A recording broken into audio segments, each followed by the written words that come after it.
Hi, hi.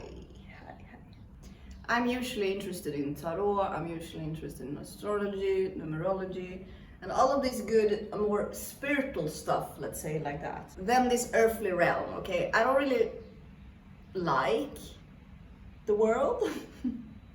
If I'm gonna be honest, I don't really like the world. I like the magic of the world. I like the magic that the world brings to us, and a bit of the mysterious and occult parts of life. It's what's mostly interests me. I've been very dedicated to understand my soul more, to understand my path more. I've been very focused on this, maybe not earthly realm, let's say it like that. My ego, for an example. I have a strong ego, and that's fine, I guess. So instead of me talking about the things that I'm actually interested in, like numerology, astrology, tarot, we're gonna see what the internet has to say about who I am. Who am I according to the 16 personality tests?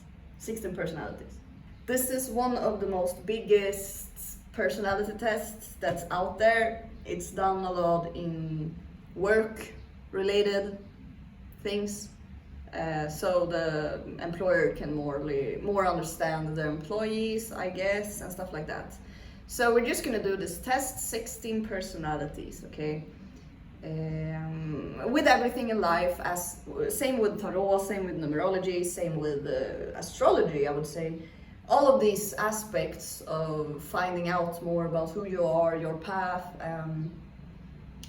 all that good stuff, it's just tools, right? It's the same with psychedelics and weed also. So all of these aspects that we have in life that can make us closer to our soul or our ego, it's just a tool. Everything is just a tool to kind of just give you some clues. And I really think that there's a lot of these tools that is pretty general, okay? So basically astrology can be very general if we're only looking at one aspect, right? We have a lot of different aspects in astrology, so it's not only our sun sign, for an example, or our moon or our ascendant. It's the whole package, you know, and the whole package kind of interact with each other to make up my whole personality, I guess.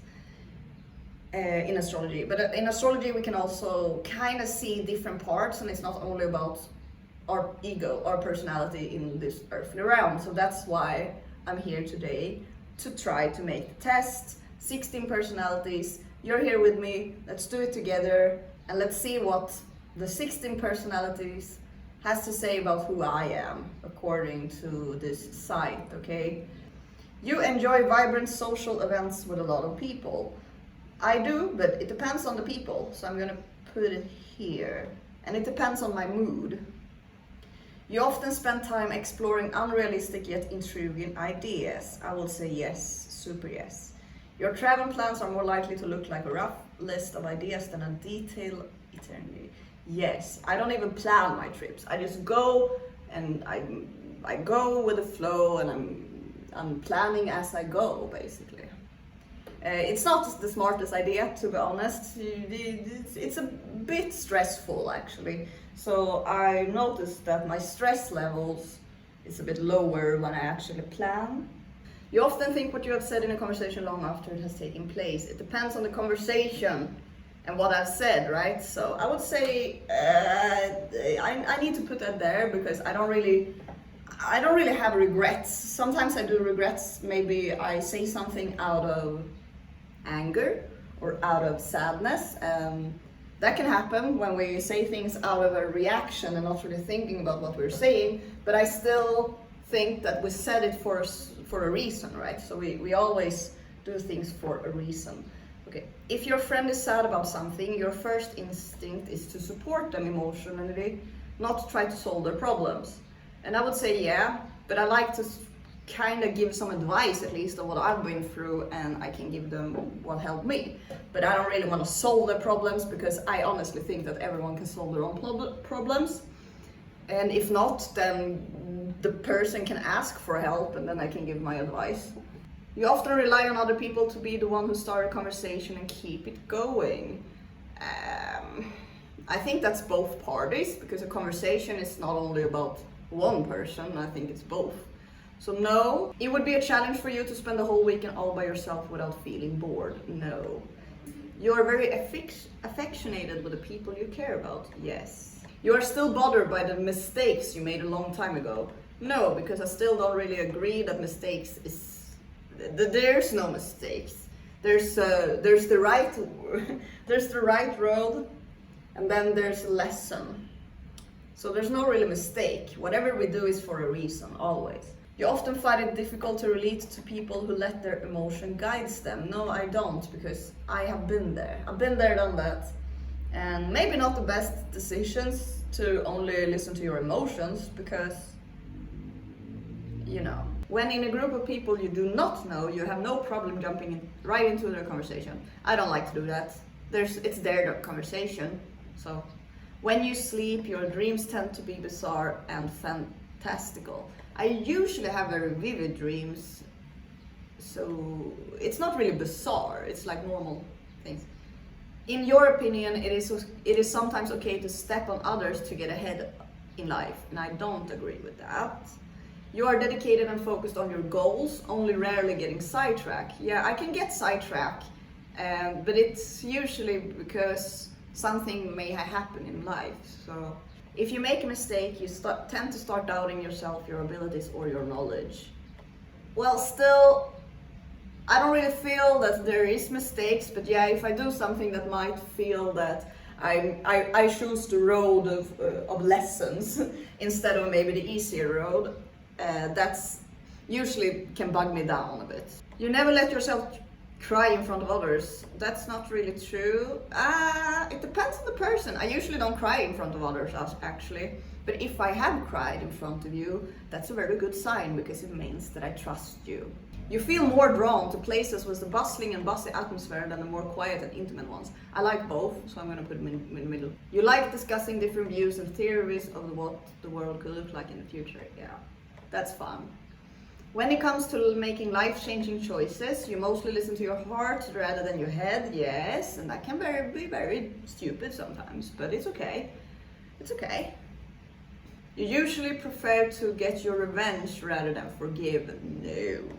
I don't believe in revenge, because I believe in karma. The time you spent by yourself often ends up being more interesting and satisfying than the time you spent with others. Depends on the person, but yeah. You often put special effort in interpreting the real meaning of the message of a song and movie, yeah. You always know exactly what you want. I do, but sometimes what I need and what I want doesn't really match. You tend to focus on present realities than future possibilities. You often have a hard time understanding people's feelings. No. You feel comfortable just walking up to someone you find interesting and striking up a conversation. No, I don't really feel comfortable in that. You often drift away in daydreaming about various ideas and scenarios. Yes. You look after yourself first and other comes in second. Yeah, that's what I want to do, and that's kind of what I need to do. But when I really care about something or someone, I put them before my own needs. That's kind of a sign that I love them, but it's not smart. So I've noticed that I always need to put myself in the first spot. Even when you have planned a particular daily routine, you usually end up doing what you feel like at any given moment. Yeah. You often contemplate the reason for human existence or the meaning of life. You often talk about your own feelings and emotions. So let's see who I am according to the 16 personality tests. I am a mediator. INFP-A. Let's see what they have to say about me. Who am I according to the 16 personalities? Mediator personalities are true idealists, always looking for the hint of good in even the worst of people and events, searching for ways to make things better. While they may be perceived as calm, reserved, or even shy, meditators have an inner flame and passion that can truly shine. Comprising just 4% of the population, the risk of feeling misunderstood is unfortunately high for the mediator personality type. But when they find like-minded people to spend their time with, the harmony they feel will be a foundation of joy and inspiration. Beautiful. Being a part of the diplomat role group, mediators are guided by their principles rather than by logic, excitement, or practicality. When deciding how to move forward, they will look to honor beauty, morality, and virtue. Meditators are led by the purity of their intent, not rewards and punishments. People who share the mediator personality type are proud of this quality, and rightly so, but not everyone understands the drive behind these feelings, and it can lead to isolation. At their best, these qualities enable mediators to communicate deeply with others, easily speaking in metaphors and parables, and understanding and creating symbols to share their ideas.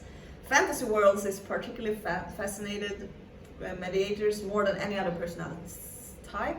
The strength of their visionary communication style lends itself well to creative work, and it comes as no surprise that many famous mediators are poets, writers, and actors. Understanding themselves and their place in the world is important as they explore these ideas by projecting themselves into their work. Mediators' ability with language doesn't stop their native tongue either, as with most people who share the diplomat personality types, they are considered gifted when it comes to learning a second or a third language. Yeah, that's fun. I will really want to learn a third language. I just need to do it. I know what language I want to learn, and it's Spanish, so I'm gonna do it. Their gift for communication also lends itself well to meditators' desires for harmony, a recurring theme with diplomats, and help them move forward as they find their calling. Yeah, and I love to communicate, so I need to communicate. I need to communicate. Yeah, that's just how it is. Unlike the extroverted cousins though, mediators will focus their attention on just a few people, a single worthy cause. Spread too thinly, they run out of energy and even become dejected and overwhelmed by all the bad in the world that they can't fix. Yeah, this is a sad sight for mediators' friends who will come to depend on their lucid outlook. Yeah, so I have a lot of people who has gotten attached to me and attached to my energy because I am who I am. And I understand that because, I understand that. Okay. If they are not careful, mediators can lose themselves in their quest for good and neglect the day-to-day upkeep that life demands. Mediators often drift into deep thought, enjoying contemplating the hypothetical and the physical more than any other personality. Left unchecked, mediators may start to lose touch, withdrawing into hermit mode, and it can take a great deal of energy from their friends or partner to bring them back to the real world. I think that it takes a lot of time for me and a lot of energy for me to go to the back to this whatever this is, because I rather not be here. I'd rather be in Fantasyland, to be honest. Luckily, the flowers in spring, mediators' affection, creativity, altruism, and idealism will always come back, rewarding them and those they love, perhaps not with logic and mentality, but with a worldview that inspires compassion, kindness, and beauty wherever they go. So this is strengths and weaknesses with this personality type that I am apparently. It's not really I'm not this, I am. This is just a label, this is just a tool to kind of understand yourself more. So, idealistic. Mediator friends and loved ones will come to admire and depend on them for their optimism. Their unshaken belief that all people are good, perhaps simply misunderstood, lends itself to an incredible resilient attitude in the face of hardship. People with a mediator personality type have no interest in having power over others and don't much care for dominating attitudes at all, no. They prefer a more democratic approach and work hard to ensure that every voice and perspective is heard. So important. We have so many perspectives in this world, actually like 7 billion of them. So I think it's important to listen to what everyone has to say, because everyone doesn't go through the same things. Open-minded and flexible. A live and let live attitude comes naturally to mediators. Did I say meditators all the time? Mediators. I'm sorry, I can't. I don't really meditate. I should meditate. I've told myself that I should meditate for like 2 years now. And I did when I lived in Malta, but then I just stopped because I became my own boss. So that wasn't... I became my own boss. I am usually a very, let's see. Sometimes I'm self-disciplined, okay? But I just need to get a schedule, I guess. But I don't like schedules so much. I want to do whatever I feel like I want to do at the moment of time. So I like to be flexible. A live and let live attitude comes naturally to mediators. And they dislike being constrained by rules. Mediators give the benefit of the doubt to, and so long as their principles and ideas are not being challenged, they support others' right to do what they think is right. Mediators combine their visionary nature with their open-mindedness to allow them to see things from an unconventional perspective. Being able to connect many far-flung dots into a single theme, it is no wonder that many mediators are celebrated poets and authors. What? That would be nice, you know? I have a lot of ideas. I just need to be somewhere where I can make them a reality. Mediators have the benefit of their far-reaching vision to help them through. Knowing that what they are doing is meaningful gives people with this personality type a sense of purpose and even courage when it comes to accomplishing something they believe in. So the mediator's weaknesses, this type. So, too idealistic. Mediators often take their idealism too far, setting themselves up for disappointment, as again and again evil things happen in the world. This is true on a personal level too. Mediators may not just idolize their partners, but idolize them, forgetting that no one is perfect. Yeah, that can happen sometimes, and it's not only with partners, it's with friends also, and family members.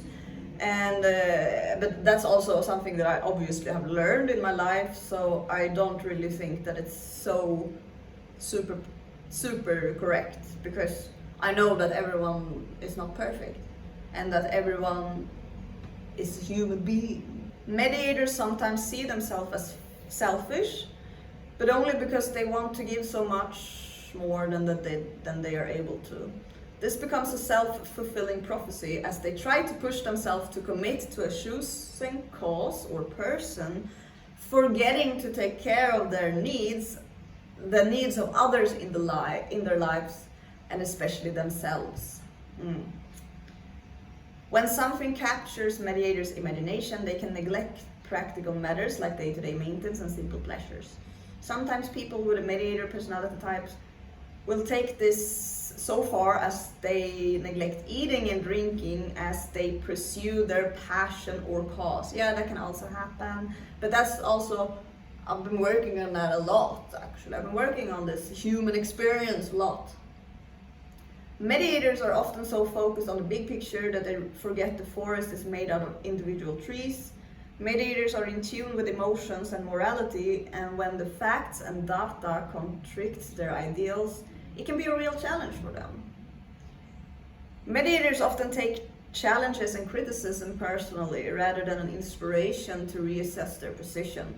Avoiding conflict as much as possible, mediators will put a great deal of time and energy into trying to align their principles and the criticism into a middle ground that satisfies everybody.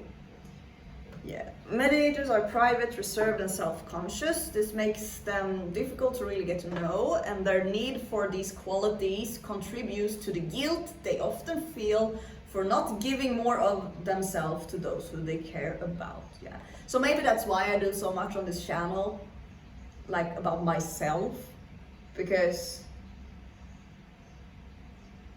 I think that it's mostly important to focus on who you are instead of focusing on other people, right? So I've done that a lot in my life because I care and I care too much, and then I just forget about that I should also be taken care of by myself or by others. The reason why I do so much about myself on this channel, it is because I think it's important for everyone. You, a random person on the street, your family, your friends, you can really never understand the world or how you interact in the world if you don't understand how you work.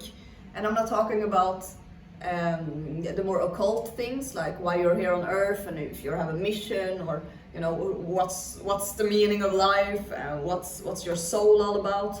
But I'm actually talking about your ego also. It's important to kind of understand your ego and to love it, to love all parts of your ego. I feel done actually. It was okay. It sounds a bit like what kind of personality I have in this world. As a relationship takes hold, people with a mediator personality type will show themselves to be passionate, hopeless romantics, while still respecting their partner's independence. Mediators take the time to understand those they care about, while at the same time helping them to learn, grow, and change. While mediators are well-meaning, not everyone appreciates what can come across as constantly being told what they need to improve. Yeah, and I don't try to do that. That's why also I focus more about my own energy than like the people in my life and the friends that I have in my life, or like my family. For an example, I've tried to like help.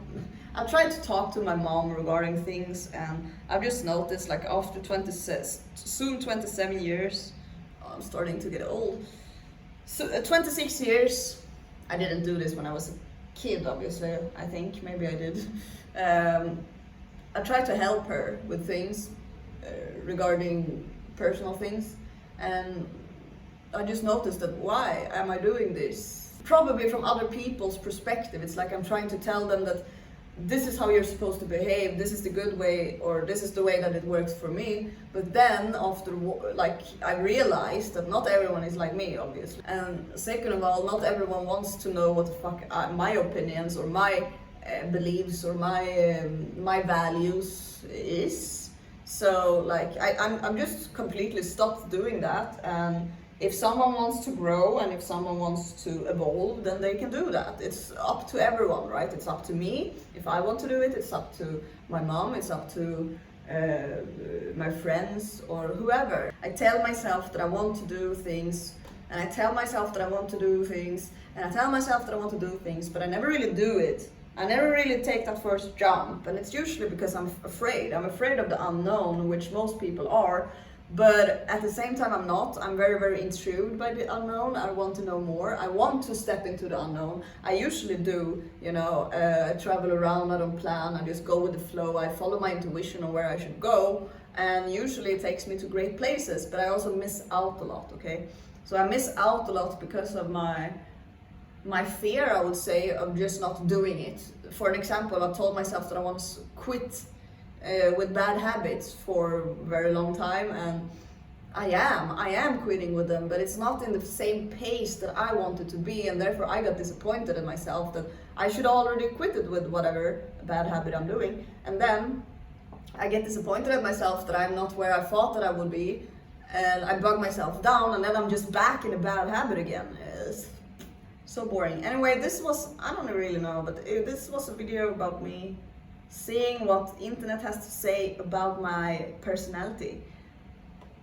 Who am I according to the 16 personalities? And that was it. A mediator. If you want to know more about who you are regarding whether it's your own ego, whether it's your soul, whether it's your path here on earth, then I suggest you to use all kind of tools that's out there, but don't associate yourself with it. Because as soon as we associate ourselves with a label, we kind of lose our power, we lose our magic. We say that, oh, I am this or I am that. It's in everything, in numerology, in astrology, in this, in tarot even. It's like, no, you are not this label. You are an internal soul living this human experience that I rather, like my soul, if my soul could choose,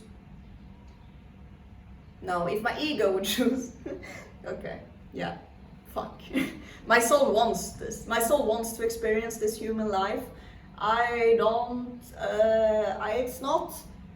It wouldn't be my first priority. It's not my first priority. My first priority is the occult, it's the magic, it's my hobbies, my passion, and then like this earthly realm comes in, like work, money, taking care of your body, training, eating, sleeping well. All of this actually very important and essential things that we humans need to feel good about ourselves I cannot put it in the back, and like I can do that soon, because right now I'm focusing on making a video for YouTube about my ego. So this is more important than me getting 8 and 9 hours of sleep. And it shouldn't be, you know, it shouldn't really be. The most important thing should be me taking care of myself, right? But it's, you know, it's so boring. Why?